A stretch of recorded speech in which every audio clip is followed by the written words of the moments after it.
Might be true. The Eagles are still heavy favorites. This is their dual pass. The Eagles have Chargers, Raiders, Commanders, Bills, Commanders, while the Cowboys have the Lions again on Thursday. Vikings, Chargers, Commanders, Giants.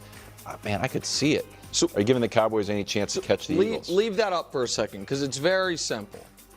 The Cowboys have to win 2 more games than Philadelphia does. Yeah. So let's just assume the Cowboys go 4-1. Because I think just saying that, oh, if they run the table, man, it's very, very hard to run the table. Yep. So 4-1, though, to me, it's like, okay, go 2-1 against the Lions, Chargers, and at the Commanders, and beat the teams you're definitively supposed to beat, the Vikings and Giants. That's doable. Yep. Can you see Philadelphia going 2-3? That's the question. The question is that simple to me. Can you see Philadelphia losing 3 of those games? And I see 2. I have so little faith in the Eagles' infrastructure, even though I have so much faith in the overall talent of the roster, that I could see them winning their next 2, and then at the Commanders getting clipped with Jaden being back. That's a divisional road game. At the Bills in a game the Bills need, and then finding themselves in, oh my God, we're at home in Week 18, where if we win the division, and if we lose, the Cowboys win the division. You could start getting booed in the first quarter. Correct. And so, that's where the more logical path would be they lose to the Chargers. They lose their 3 road games, essentially. At the Chargers, at the Commanders, at the Bills. And that's how it happens.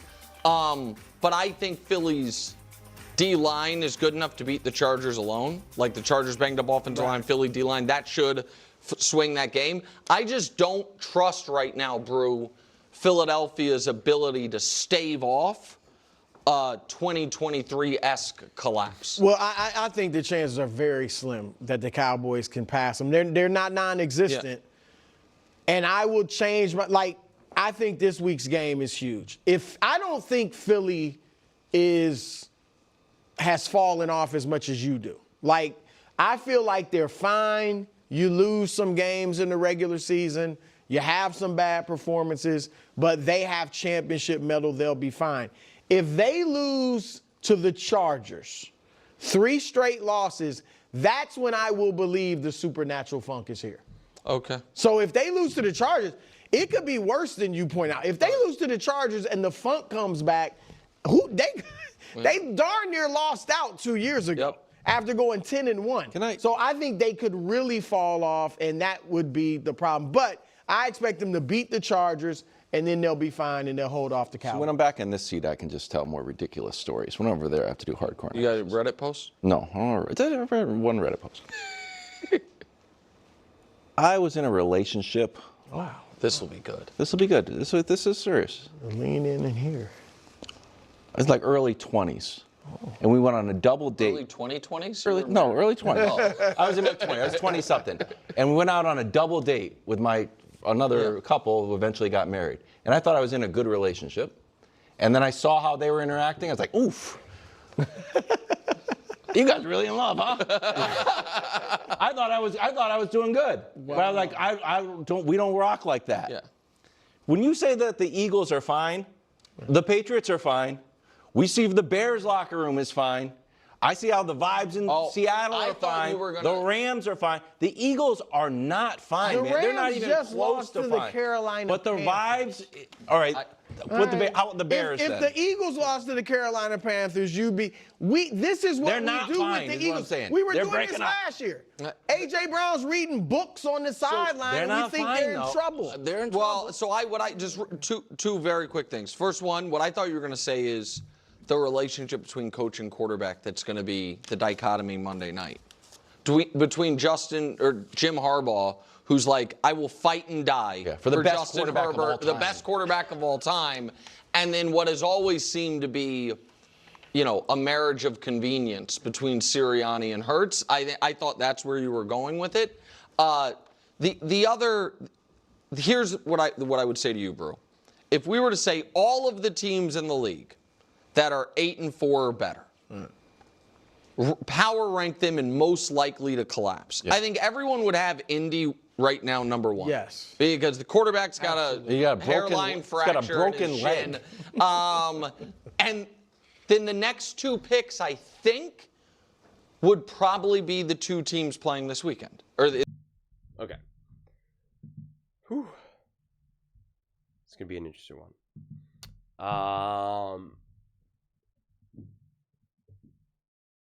The Philadelphia Eagles absolutely, positively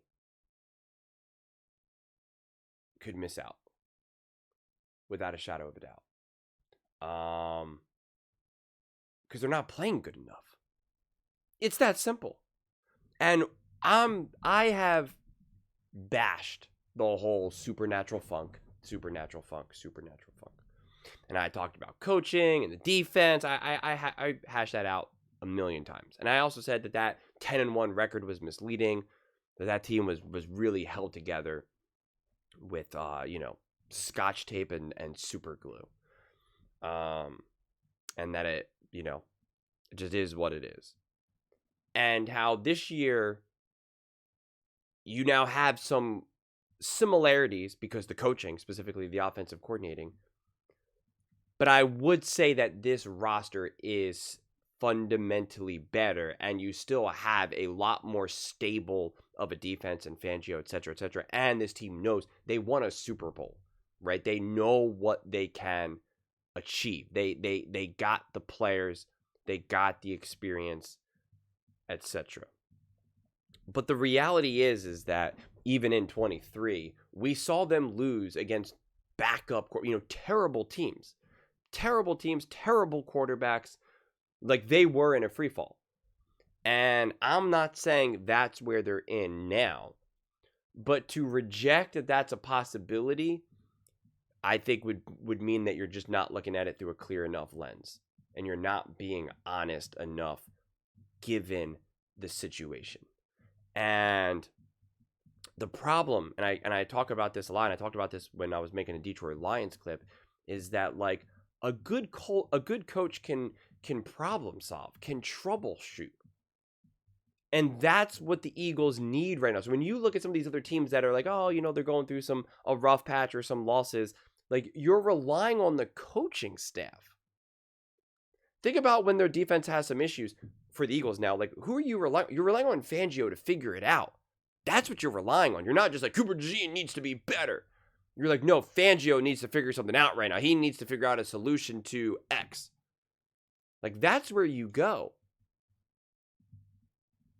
If Stafford started turning the ball over a lot, you would look to McVay and be like, McVay, how are you going to how are you going to control this? What type of play? Are you going to run the ball more? Are you going to get the ball out of his hands faster? Are you going to call more screen pass? Whatever the heck it is. Like, that's where you're looking. And the problem is yes, the Rams just lost to the Panthers. That's fine. That's fair. That feels more like a fluke. Stafford turning the ball over as much as he did feels more like a fluke. The Eagles' inability to have a consistent offense, by definition, is consistent that it hasn't been consistent. So it's not a fluke. When they keep going 3 and out, when they have a quarter or a half or a game where they seemingly can't do anything offensively productive, no one's like, well, that's just a fluke. Well, of course, some games are like that. You're like, no, this is consistent. This is a pattern.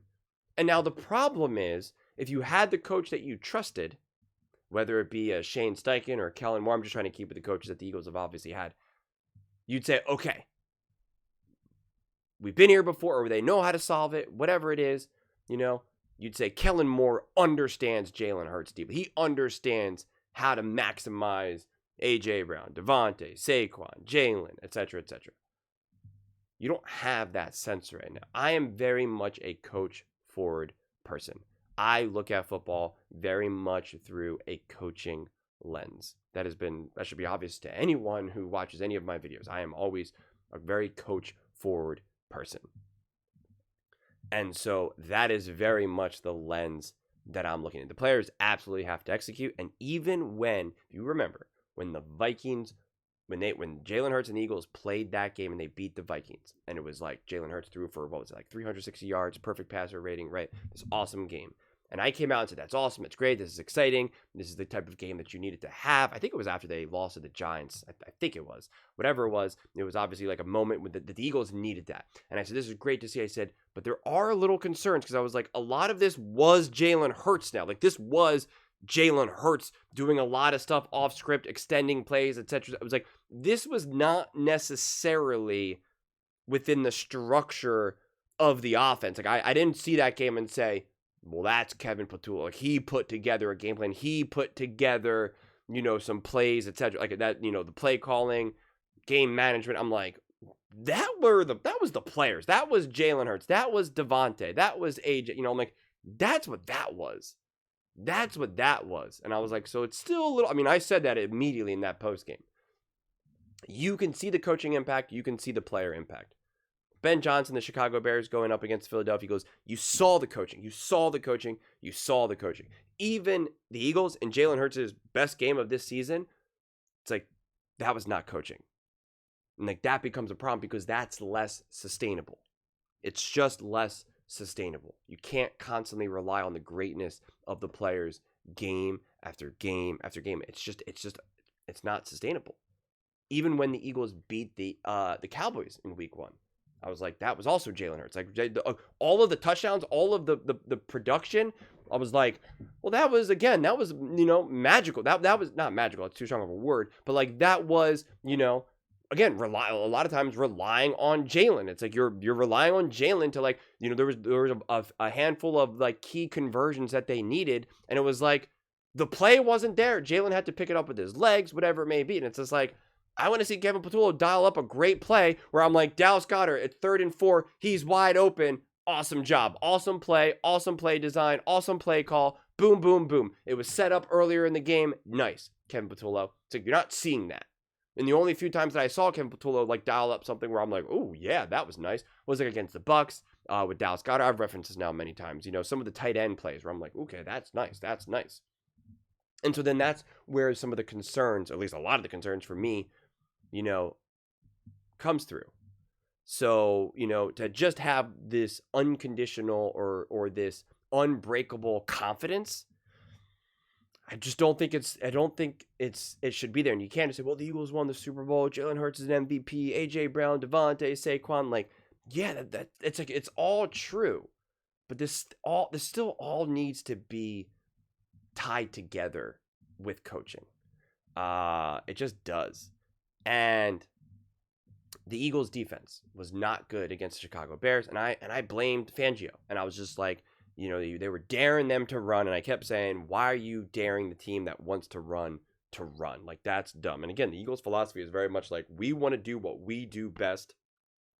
And we're not going to try to force you to play left-handed. We're just going to do what we do best. And if that's what you do best, fine. It's 1v1, let's go. We're just going to bank that we're better. And it's just like, I disagree with that philosophy. And I disagreed with that last year, even though it worked for them last year. But you need the squad, right? You need the flawless execution, and you need everyone to be playing at the highest level game after game after game. And like I just keep saying, that's not sustainable. It's just not. And so now I still have trust in Fangio, where I'm just like, okay, that defense wasn't great against the Bears, et cetera. Granted, they were on the field the whole time too, so it's just like I give them the benefit of the doubt. Defense had to be exhausted, and I'm just like, all right. If Fangio now played the Bears again, I trust Fangio to be able to put the Eagles defense in a position where we don't get a repeat of what we just saw. I do not have that confidence in Kevin Patullo and Nick Sirianni that if the Eagles played the Bears again, that we wouldn't get a repeat of what we just saw. That's my issue. That's my concern. Where I'm listening to Sirianni be like, oh, we're looking at everything, blah, blah, blah. And I'm just like, does anyone really have the confidence that Sirianni and Kevin Patullo actually have solutions to these problems? No, because they haven't done it throughout the course of the entire season. And someone told me in the comment section, and I saw the clip of it where Richard Sherman was just like ripping Kevin Patullo. And was just like, what are you doing? And listen, I'm not some big Richard Sherman fan, but Richard Sherman doesn't have any issues calling out players or calling out quarterbacks. Like we know that. And so, like, he's not out there saying, like, Jalen Hurts needs to be better, blah, blah. He's just like, what are you doing from a coaching perspective? Like, all players, especially, like, newly retired players or players that are still pretty connected into the game for the most part and not trying to just say things for the sake of saying things to promote their podcast. Like, they're all kind of just like, this is so predictable. What are you doing? What is the play calling? Like, what is going on here?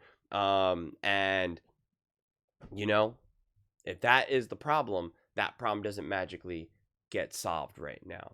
And it's disappointing to see that the Eagles are not making a strong enough decision to fix this in some capacity. They tried to do that in 23, right? They fired this guy, fired that guy, and that seemingly was like, oh no, you know? And I almost feel like they're afraid to do that now. You know, especially with Kevin Patullo, they're afraid that if they like fire Kevin Patullo, it's just like, well, we're admitting this has been a problem, and now the locker room, like they're kind of a little bit more afraid of that. And I understand it, and I've said this before, like you can't just magically bring in an outside offensive coordinator and now just like, you know, he solves the problems here, because there's just not enough time. You can't just install a new offense, you know, overnight here, but. You know, it still can't hurt to bring in another offensive mind who could maybe be like, well, listen, this is the playbook that we're working with. Let's first off, I have a better understanding of the rhythm of the play calling, so I can actually set up plays throughout the course of the game. I can set things up. I'm more comfortable. I'm more comfortable looking at what the defense has been giving us, and now I'm going to call plays based on that. Okay, like I just have more comfortability doing that. So even if you just brought in a new play caller with the exact playbook, you could still see, you know, some positive steps forward. Or just even, you know, an offensive mind just looking at the plays and looking at what you have to work with and being like, well, listen, you're relying too much on this. We need to go more like that. Like there's still something to manipulate, something to maneuver, something to do. But the fact that the Eagles are doing nothing, like that's the problem. And that's why I highlighted the Tank Bigsby thing earlier, where it's just like, you're not even trying to add in the slightest bit of a wrinkle, the slightest bit of like, you don't know what we're about to do, right? And it's not a matter of like saying that Saquon's not good enough, so you're going to put in Tank. Like, no, it's just adding in a wrinkle. And I pointed out that every other team does. And that's why I went through all the other games and we're like, look how many other running back, look at how receivers are getting the ball to run. Like they're doing other interesting stuff, something that the Eagles just aren't doing at all. And that's what always drives me crazy, because they say, well, it's dumbed down playbook because of Jalen Hurts. And it's like, that's why they don't use Tank Bigsby? Well, that doesn't mean. That's why they don't do any type of like interesting, you know, just get the ball in the hands of AJ or Devontae behind the line of scrimmage and, you know, get them to work. Like that's because of Jalen. Like Jalen doesn't know how to just toss the ball up in the air as Devontae's running behind him. Like he doesn't know how to do that. Like he's like, I don't know. I just know how to call a hike, and then I count the laces and throw the ball real far.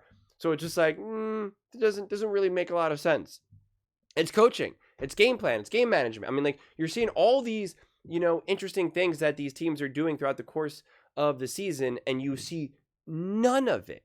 And these are a lot of these, you know, innovative plays are quite basically, you know, quite basic and quite, you know, and very simple to execute, right? Like it very is. Like again, the most recent example of this was with Josh Allen with his two different running backs, you know, back there, and you weren't sure who was going to get it, how it was going to be, and it's just like that adds a wrinkle, and yet you could teach any quarterback to run that play. So it's not like, well, Jalen Hurts can't see the field, right? And like nothing to do with anything like that. And it's like, yet the Eagles have like never done something like that. And it's just very simple. It's like, you don't watch that and say, well, that's innovation. That's the genius of Brady. Like you don't say that at all, but it's just something. It's just something. And that's what Eagles fans are looking at and just being like, give us something, you know, like that's what I'm reading. All the comments that I'm reading, I just be like, what are we doing? What are we doing? What are we doing? And I'm like, yeah, what are you doing? What are you doing? I don't know. I don't have the answer. But something as simple as even just something as little as, is there anything that we could do slightly different in the run game? It's like, nah. And it's like, okay, well, if you can't even do that, then I don't know what to tell you. Which is why the focal point on like a Jalen or even the O-line for that matter is actually almost like a red herring. Because, yeah, Jalen could be better. The O-line could be better. The relationship between AJ and Jalen could be better. Right? All of that stuff is true, but it's just like the coaching is fundamentally doing nothing to make anyone's life easier on this team. That becomes a massive, massive, massive problem. But those are just my thoughts. I'd absolutely love to hear yours. What do you guys all think about the Philadelphia Eagles? Do you think they could miss out on the playoffs and not win the division, having the Cowboys catch them? Let me know your thoughts in the comments below. I read every single comment, so whether you agree with me or disagree with me. Either way, let's get in some discussions. Let's get in some fights. But ultimately, let's just have some fun. And please do consider subscribing. We're building an amazing community here, and I absolutely love to see you part of it. I want to build something that we all generally feel connected to. Something that we're really excited to be part of. I think we're well on our way to doing it. Please don't forget to give this video a thumbs up, as it really does help with the visibility and the algorithm. Thank you so much. See you next time.